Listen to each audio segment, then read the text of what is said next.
Hi.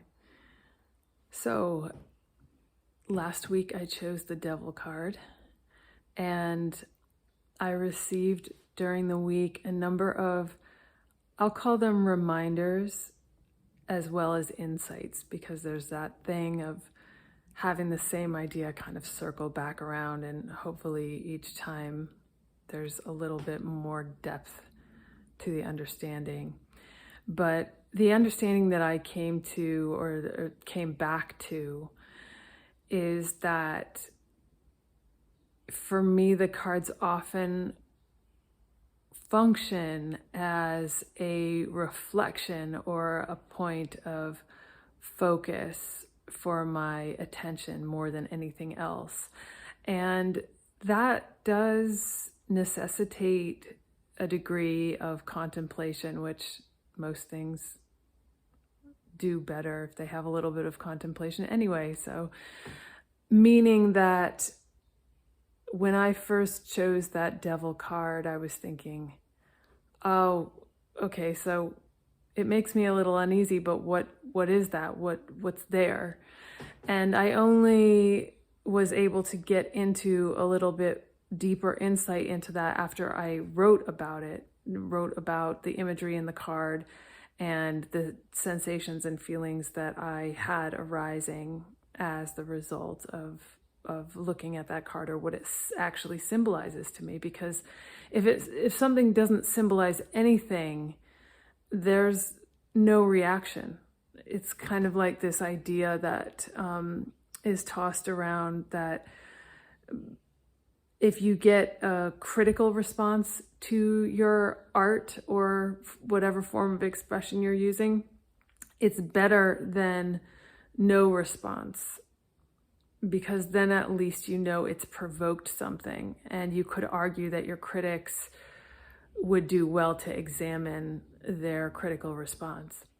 So I wrote into the Devil card, and was still kind of didn't feel as though I got anywhere with my sense of dis-ease, though I surmise that it has something to do with my Judeo-Christian upbringing and this kind of vague, I guess that's what it is, it's vague, this vague discomfort, and I wasn't sure how to place it. So I went, as has been my wont, to my copy of Meditations on the Tarot to read what the now identified author Valentin Tomlin has to say about this subject. And I was astounded, actually. So just for anyone that doesn't have a deck or doesn't know what I'm talking about, this image is the image of the Devil card from Rider-Waite Tarot, Pamela Coleman Smith's deck, which is a cult classic, is kind of one of the main decks and systems that is used in tarot divination in the contemporary age. So anyway, and so you have Baphomet, or some manifestation of Dionysus or whatever it is in the middle there, and then this man and woman chained. And the insight that I gained in a nutshell, because he speaks, Tomlin in Meditations on the Tarot is very verbose and complex in his ideas, deliciously slow. So I highly recommend the book. Talked about that instead of, basically what he started talking about is this idea of demonology that exists across the world and in different religions and different spiritualities, Tibetan, Christian, wherever you look, there's this concept of demons. So what is this concept of demons? And he mentions work that was done by Alexandra David Neal, who was, I wish I could have met this woman, 1875, I think she was born. She went to Tibet when it was still closed and made the acquaintance of a number of lamas and spoke to them about different facets of their spiritual cosmology, basically. So she spoke to a lama about this idea of demonology and magic. And my words here, obviously, what he said was that they have a practice the translation of the practice is something like disbelief, like a person that says, I don't believe in demons. Well, the argument in the Tibetan tradition is that it's actually self-deceptive to just say, I don't believe in demons, because it turns out that most of us are fairly superstitious, even if we don't admit it to ourselves. So the practice that these initiates in this Tibetan tradition have to go through is a magical practice of creating a being with will and intent, a magical being per se, with their mind, and then experiencing what happens when this being, and this is the dynamic that's traced through these many different traditions, when that being then takes on its own power and ends up taking control of you. And then the third part of the practice is the training to then destroy and diffuse this demon and basically realize that it is a projection of your own mind. This makes me think of the dream practices, the preparation for death, where if you don't have training, you're immersed in this whirlwind of projections of your own fears once you become disembodied, when you travel out of your body, and you get distracted, and so you lose the opportunity that you have at the moment of death to transcend the cycle of death and rebirth. But that's a whole other can of worms, obviously. So anyway, I thought that was fascinating, that this practice states that you can't just say, I don't believe. You have to go through the process of seeing the way that we actually do create our own demons, believe in them, and thus bring them into reality, and then are controlled by them, basically. I mean, you could see the metaphor for countless things in that explanation.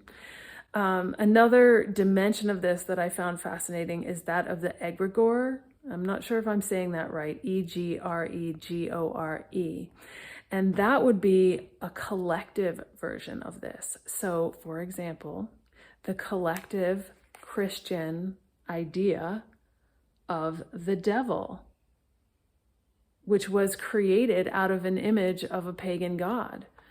So another level of this argument is that no matter what you create with will and imagination, if it is not rooted in the word of truth, and we won't even go there as to how you determine what the word of God is or what the word of truth is, but if it's not rooted in absolute truth, in a notion of absolute truth or egolessness, then it has the potential to become a demon. I think the simplest way to differentiate this is that a magical practice or the creation of a demon originates in a kind of self-serving mindset, whereas the practice of the mystics, for example, of absolute love, the whole aim of those practices is to dissolve the self and serve the world. It's a selfless practice. So these warnings in the Bible about idolatry, about Moses going to the mountain and receiving the word of God, and then simultaneously the people are down in the valley and they're worshiping the golden calf, is a metaphor for what is continuously happening in the world at large, is that there's these two realities, I guess relative and absolute, that are juxtaposed, and I don't want to say conflicting, but I guess they are conflicting. There is this absolute truth, and then there's this specter of truth that is the concoction of the will and imagination of the ego. Just as a side personal note, I also, in choosing this card, so I went down this wormhole, rabbit hole, whatever, but also during the week, I kind of, like I said, I picked up the card because it kept coming into my mind. So I was asking it, okay, so what do you have to say to me? So throughout the week, I was contacted by two people from my past who I definitely made into demons in my life. People that I was intimately engaged with, who I had a lot of internal struggle with. And so in a sense, the devil showed itself. And then another one of the more overt appearances was I order books from the library, a lot of them, often just to get a look at a book before I buy it. And one of the books that I had inadvertently ordered and then forgot that I had ordered, and it was a shitty one, so I won't even mention it here, but it had an image of Baphomet on the front of it. And it didn't occur to me then, but then it occurred to me a few days later of the devil actually showed his face to me. I mean, it's not like every day. It's not like I have just books with Baphomet all over. I'm, not. So I guess what I was going to say is I'm not a practicing Satanist. I have nothing against Satanism. I don't know very much about it. But point is that I don't have images of Baphomet flying around my world. So it was an unusual circumstance. So anyway, more thoughts for the road. I hope I didn't ramble on too long this time.